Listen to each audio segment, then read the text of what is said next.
نماز کے بارے میں الرکن الثانی من ارکان الاسلام کہ نماز یہ ارکان اسلام کا یہ دوسرا رکن ہے، جیسا کہ بخاری اور مسلم دونوں کی روایت ہے۔ ابن عمر رضی اللہ تعالی عنہما کہتے ہیں قال سمعت رسول اللہ صلی اللہ علیہ وسلم یقول کہ میں نے اللہ کے رسول صلی اللہ علیہ وسلم سے کہتے ہوئے سنا، کیا کہا؟ اللہ کے رسول فرماتے ہیں بنی الاسلام علی خمس کہ اسلام کی بنیاد یہ 5 چیزوں پر ہے۔ شہادت اللہ الہ الا اللہ، پہلی چیز یہ ہے کہ اس بات کی گواہی دینا کہ اللہ رب العالمین کے علاوہ کوئی معبود نہیں ہے۔ اگر ہم عبادت کریں تو صرف اللہ رب العالمین کے لیے کریں، اگر ہمارا سر کسی کے سامنے جھکے تو صرف اللہ رب العالمین کے سامنے جھکے، اس کے علاوہ کسی اور کے سامنے نہ جھکے۔ اسی طریقے سے وَأَنَّ مُحَمَّدَ رَسُولُ اللَّهِ، اس بات کی گواہی دینا کہ ہمارے آخری نبی، ہمارے آخری رسول نبی اکرم صلی اللہ علیہ وسلم اللہ رب العالمین کے رسول ہے۔ وَإِقَامِ الصَّلَاةِ، اور دوسرے رکن کا اللہ کے رسول نے ذکر کیا وَإِقَامِ الصَّلَاةِ، نماز قائم کرنا، نماز کی ادائیگی کرنا، تو نماز پڑھنا یہ ارکان اسلام میں سے یہ دوسرا رکن ہے۔ اور قرآن مجید کی اگر ہم تلاوت کریں تو اللہ رب العالمین نے قرآن مجید کے اندر بے شمار جگہوں پر نماز کو پڑھنے کا حکم دیا اور امر کا صیغہ استعمال کیا۔ اگر ہم قرآن مجید کی سورہ بقرہ کی صورت کو اٹھا لیں تو سورہ بقرہ کے اندر اللہ رب العالمین نے متعدد جگہوں پر نماز پڑھنے کا حکم دیا۔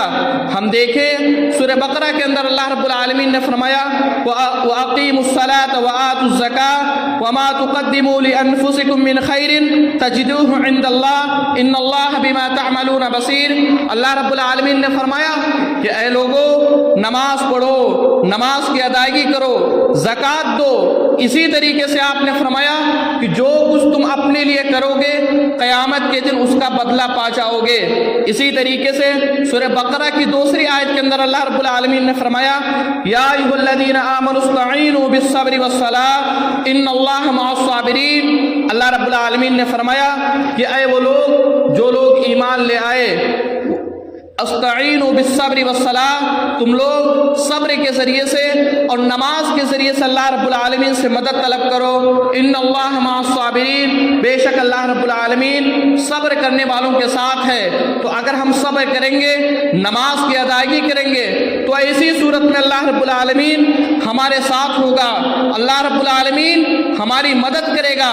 وہ یہ اسی وقت ہوگا جب ہم نماز کی پابندی کریں گے، 5 وقت کی نماز پابندی کے ساتھ پڑھیں گے۔ اسی طریقے سے نماز کے بارے میں ہم جانیں کہ قیامت کے دن ہم سے سب سے پہلا جو حساب ہوگا وہ نماز کے بارے میں ہوگا۔ اللہ رب العالمین سب سے پہلا جو حساب لے گا نماز کے بارے میں لے گا، جیسا کہ ترمذی کی روایت ہے۔ علامہ البانی رحمہ اللہ نے اس حدیث کو صحیح قرار دیا۔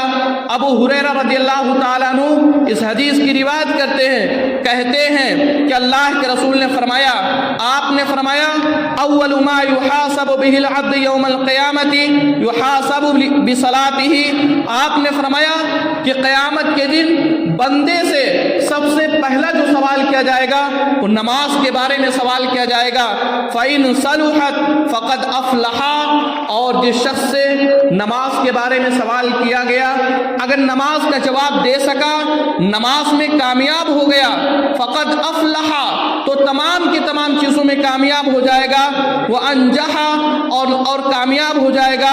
وَإِن فَسَدَتْ فَقَدْ خَابَ وَخَسِرَ، اور ایک انسان جس سے نماز کے بارے میں سوال کیا گیا اور نماز میں کامیاب نہ ہو سکا، نماز کے سوال کا جواب نہ دے سکا، تو اللہ کے رسول نے فرمایا فَقَدْ خَابَ وَخَسِرَ، تو ایسا شخص تمام کی تمام چیزوں میں ناکام ہو جائے گا، وہ نقصان اٹھانے والوں میں سے ہوگا۔